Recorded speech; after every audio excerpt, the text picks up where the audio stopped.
आज की कहानी है नमक का दारोगा। नमक का नया विभाग बनने के बाद नमक के व्यापार पर रोक लग गई। बावजूद इसके लोग चोरी छिपे इसका व्यापार कर रहे थे। नमक का व्यापार करने के लिए कई हथकंडे अपनाए गए। व्यापारियों ने कभी घूस देकर तो कभी अपनी चालाकियों से इस व्यापार को अंजाम दिया। इधर कुछ अधिकारी नमक विभाग में दारोगा पद के लिए लाइन में खड़े थे। यहाँ तक कि वकील भी इस विभाग को अपने कब्जे में लेने के लिए उत्सुक थे। यह बात उस वक्त की है जब लोग अंग्रेजी शिक्षा और ईसाई धर्म को एक ही समझते थे। इस दौरान फारसी का भी ज्यादा प्रभाव था।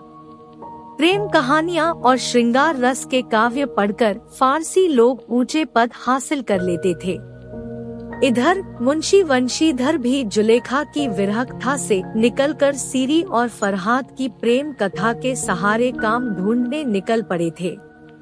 वंशीधर के पिता एक अनुभवी इंसान थे, इसलिए उन्होंने वंशीधर को घर की बिगड़ती आर्थिक दशा के बारे में बताया। उन्होंने कहा, बेटियां जवान हो रही है और मैं अब कितने दिन का मेहमान हूँ, कुछ नहीं कहा जा सकता। अब तुम्हें ही इस घर का बोझ संभालना है। वंशीधर के पिता ने उन्हें समझाते हुए कहा, नौकरी कैसी भी हो कर लेना, बस यह देखना कि तनख्वाह कितनी मिल रही है। नौकरी ऐसी ढूंढना जिसमें ऊपरी कमाई हो, क्योंकि महीने की तनख्वाह से घर की जरूरतें पूरी नहीं हो सकती। ऊपरी आय भगवान का आशीर्वाद है, जिससे जिंदगी के हर शौक पूरे किए जा सकते हैं और इसी से बरकत भी होती है। वंशीधर के पिता ने उन्हें आगे समझाया, यह बहुत समझदारी का काम है। पहले लोगों को देखो, उनकी जरूरतों को समझे और फिर मौके की तलाश में जुट जाओ। इसके बाद जो ठीक लगे वो करो। यह याद रखना कि जरूरतमंद व्यक्ति के साथ सख्ती से पेश आने में ही फायदा है। वंशीधर बहुत होशियार और सज्जन पुरुष थे। वह पिता की सारी बातें सुनकर मंजिल की ओर बढ़ चले। समय का पहिया आगे बढ़ा और देखते ही देखते वंशीधर नमक के दारोगा बन गए। नमक विभाग में दारोगा की नौकरी पाकर वंशीधर बहुत खुश थे। वंशीधर की तरक्की देख पड़ोसियों को उनसे जलन होने लगी। वंशीधर को नमक विभाग में 6 महीने भी नहीं हुए थे कि विभाग के अधिकतर लोग उन पर आंख मूंद कर भरोसा करने लगे थे। उन्होंने अपने काम और अच्छे व्यवहार से आला अफसरों की नजरों में बड़ा सम्मान पा लिया था। विभाग के अफसर भी उन पर बहुत भरोसा करने लगे थे, जबकि कुछ अफसर वंशीधर से जलते भी थे। सर्दियों का मौसम शुरू हो चुका था। वंशीधर के दफ्तर से कुछ दूरी पर जमुना नदी बहती थी, जिस पर एक छोटा पुल बना हुआ था। रात का समय था। नमक के सिपाही और चौकीदार नशे में मस्त थे। नमक के दारोगा मुंशी वंशीधर भी दफ्तर में आराम कर रहे थे। उन्हें अचानक कुछ गाड़ियों और मल्लाहों की आवाजें सुनाई दी।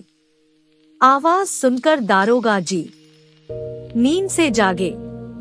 दारोगा जी के मन में सवाल आया कि आखिर इतनी रात में गाड़ियां नदी के पार क्यों जा रही हैं? दारोगा जी ने अपनी वर्दी पहनी और तमंचा जेब में रखकर पुल पर जा पहुँचे। वहाँ उन्होंने देखा कि कई गाड़ियां एक कतार में पुल पार कर रही हैं। उन्होंने कड़क आवाज में पूछा, यह किसकी गाड़ियां हैं? दारोगा जी की दहाड़ सुनकर वहाँ थोड़ी देर के लिए सन्नाटा छा गया। उनमें से किसी एक ने दारोगा जी को बताया, ये पंडित अलोपीदीन की गाड़ियां हैं। दारोगा जी ने पूछा, अलोपीदीन कौन है? वहाँ मौजूद लोगों ने कहा, अलोपीदीन दातागंज के हैं।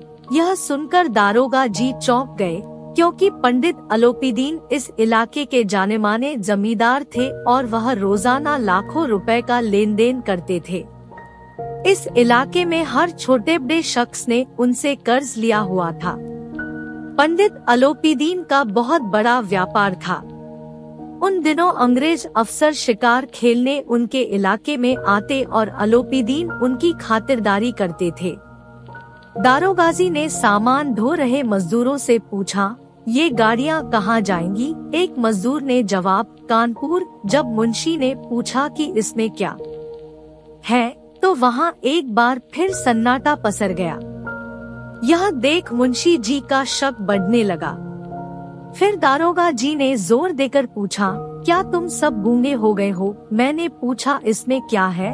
जब इस बार भी किसी ने कोई जवाब नहीं दिया तो मुंशी जी गाड़ी में लदे सामान को देखने चले गए।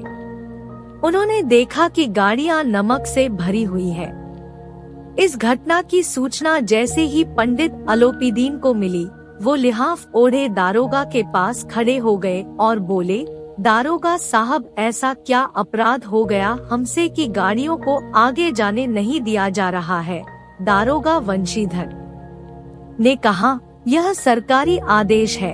इस पर पंडित अलोपीदीन बोले, आप ही हमारी सरकार है और हम किसी सरकार को नहीं जानते। यह तो आपका और हमारे घर का मामला है। हम कभी आपसे बाहर हो सकते हैं क्या? आपने बेवजह तकलीफ उठाई। अलोपीदीन ने आगे कहा, ऐसा हो नहीं सकता कि इधर घाट से जाएं और आपकी सेवा न करें। मैं तो खुद आपकी सेवा करने के लिए आ रहा था। लेकिन वंशीधर पर पंडित अलोपीदीन की बातों का कोई असर नहीं हुआ। वंशीधर एक ईमानदार दारोगा थे, इसलिए अलोपीदीन की घूस देने की बात पर बोले, मैं उन अफसरों जैसा नहीं हूँ जो पैसों के लिए अपना ईमान बेच देते हैं। मैं आपको हिरासत में लेने आया हूँ और आपको मेरे साथ चलना होगा। मेरे पास बात करने का समय नहीं है। इतना कहकर दारोगा जी ने जमादार बदलू सिंह से अलोपीदीन को हिरासत में लेने को कहा। वंशीधर के कड़क रवैये से पंडित अलोपीदीन हैरान रह गए। वहाँ मौजूद सभी लोगों में हलचल मच गई। बदलू सिंह आदेश पाकर अलोपीदीन को हिरासत में लेने गया, लेकिन उसकी हिम्मत न हुई कि वह उनका हाथ पकड़ ले। अलोपीदीन मन ही मन सोच रहे थे कि पहली बार कोई ऐसा अधिकारी देखा है जो पैसों के आगे झुका नहीं। साथ ही वह यह भी सोच रहे थे कि दारोगा जी अभी नौजवान है और माया के मोहजाल से दूर है। पंडित अलोपीदीन ने बड़ी विनम्रता के साथ कहा, बाबू साहब, ऐसा ना कीजिए। हम मिट जाएंगे, हमारी इज्जत मिट्टी में मिल जाएगी। हमारा अपमान करने से आपको क्या हासिल होगा? हम आपसे अलग नहीं हैं। अलोपीदीन की अर्जी पर वंशीधर गुस्से में बोले, मैं आपकी कोई भी बात सुनना नहीं चाहता। इधर अलोपीदीन का यह भ्रम अभी तक नहीं टूटा था कि पैसों से किसी को भी खरीदा जा सकता है। उन्होंने वंशीधर को 1000 रुपए देने की बात कही, लेकिन वंशीधर गुस्से में बोले, 1 लाख रुपए देने से भी मेरा ईमान नहीं डगमगाएगा। अलोपीदीन के लाख कोशिशें करने के बाद भी वंशीधर अपने ईमान पर डटे रहे। बात 40,000 देने तक पहुंच गई, लेकिन दारोगा वंशीधर ने रुपयों के प्रति कोई लोभ न दिखाया। दारोगा वंशीधर ने बदलू सिंह को फिर से आदेश दिया, इसे हिरासत में ले लिया जाए। जैसे ही बदलू सिंह पंडित की ओर बढ़ा, वो बेहोश होकर गिर गए। पंडित जी की गिरफ्तारी की खबर आग की तरह आसपास के इलाकों में फैल गई। इस घटना पर सभी अपना अपना मत रख रहे थे। अगले दिन पंडित को अदालत ले जाया जा रहा था। जो भी पंडित को इस हाल में देखता, वह चौंक जाता। यह पहली बार था जब पंडित अलोपीदीन को ये सब सहना पड़ रहा था। लेकिन अभी अदालत पहुंचने में देर थी। पंडित जी इस शहर के सेठ थे। अधिकारी लोग उनके भक्त, वकील उनके आज्ञापालक और चपरासी चौकीदार उनके गुलाम थे। पंडित जी को बचाने के लिए वकीलों की सेना तैयार की जा रही थी। पैसों की कोई चिंता न थी। सच को झूठ साबित करने के लिए पूरा इंतजाम किया गया। इधर वंशीधर के पास सच के सिवा कोई सबूत नहीं था। उन्हें विश्वास था कि पंडित अलोपीदीन को सजा जरूर मिलेगी, लेकिन सब कुछ उल्टा पड़ गया। डिप्टी मजिस्ट्रेट ने पंडित अलोपीदीन को बरी करते हुए कहा कि इन पर लगाए गए सभी आरोप बेबुनियाद हैं। पंडित अलोपीदीन हंसते हुए दारोगा वंशीधर के पास से गुजर गए। दारोगा को सभी के सामने अपमान झेलना पड़ा, यहाँ तक कि उन्हें नौकरी से हटा भी दिया गया। यह खबर लिए जब मुंशी वंशीधर अपने घर पहुँचे तो पिता ने उन्हें खूब सुनाया।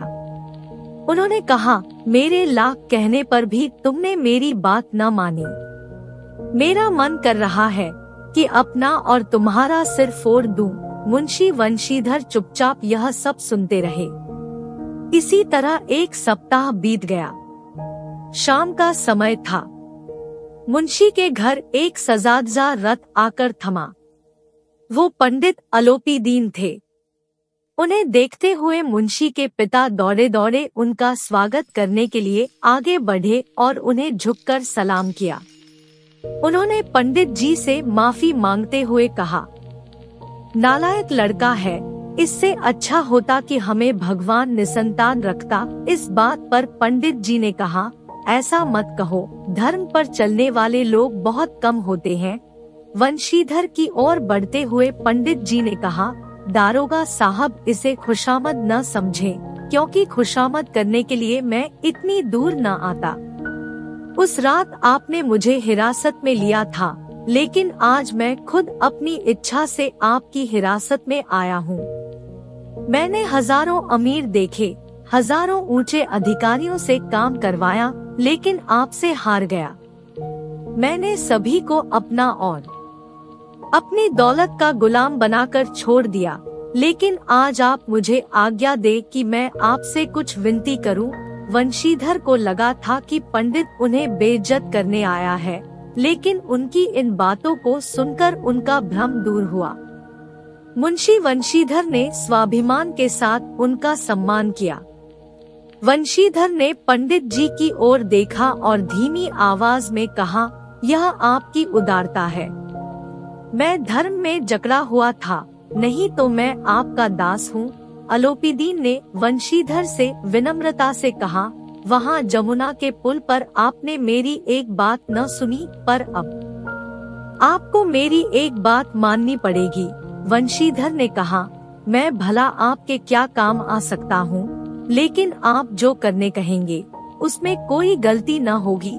अलोपीदीन ने एक स्टाम्प लगा पत्र निकाला और उसे वंशीधर को देकर बोले, इस पद को स्वीकार कर लो और अपने हस्ताक्षर कर दो। जब वंशीधर ने उस स्टाम्प लगे पत्र को पढ़ा तो उनकी आंखों में आंसू भर आए, क्योंकि पंडित जी ने वंशीधर को अपनी सारी जायदाद का स्थायी मैनेजर बनाने का फैसला लिया था। नौकरी पत्र के मुताबिक वंशीधर को सालाना 6,000 रुपए, अतिरिक्त भत्ता, सवारी के लिए घोड़ा, रहने को बंगला और नौकर चाकर मुफ्त पेश किए गए थे। वंशीधर कांपते हुए शब्दों से बोले, मुझ में अब इतनी हिम्मत नहीं बची है कि आपके सम्मान में कुछ कह सकूं, लेकिन मैं ऐसे ऊंचे पद के लायक नहीं हूँ। अलोपीदीन हंसते हुए बोले, मुझे इस समय तुम्हारे जैसे एक अयोग्य शख्स की ही जरूरत है। वंशीधर ने गंभीर होते हुए कहा, वैसे तो मैं आपका दास हूँ। आप जैसे महान और सज्जन पुरुष की सेवा करना मेरे लिए सौभाग्य की बात है, लेकिन मुझ में ना तो समझ है और न ही शिक्षा जो इन कमियों को पूरा सके। ऐसे बड़े पद के लिए आपको किसी अनुभवी की जरूरत होनी चाहिए। वंशीधर की बात सुनकर अलोपीदीन ने वंशीधर को कलम थमाते हुए कहा, मुझे ना तो समझदार इंसान की चाह है और ना किसी अनुभवी शख्स की। ईश्वर की कृपा से मुझे एक मोती मिला है, जिसके आगे अनुभवी इंसान भी फीके पड़ जाएं। अलोपीदीन ने वंशीधर से आगे कहा, ज्यादा सोचिए मत और हस्ताक्षर कर दीजिए। ईश्वर से यही प्रार्थना करता हूँ कि वह आपको नदी तट वाला रौबदार, ईमानदार, कठोर और धर्मनिष्ठ दारोगा बनाए रखे। इतना सुनकर वंशीधर की आंखें एक बार फिर भर आईं। उन्होंने पंडित जी की ओर श्रद्धाभाव से देखा और नौकरी पत्र पर हस्ताक्षर कर दिए। यह देख अलोपीदीन ने मुंशी वंशीधर को अपने लगे से लगा लिया।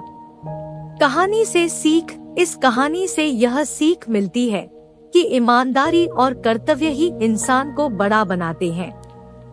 ये वो दौलत है जिसे हर कोई पा नहीं सकता। Thank you for watching. Please like, subscribe and share.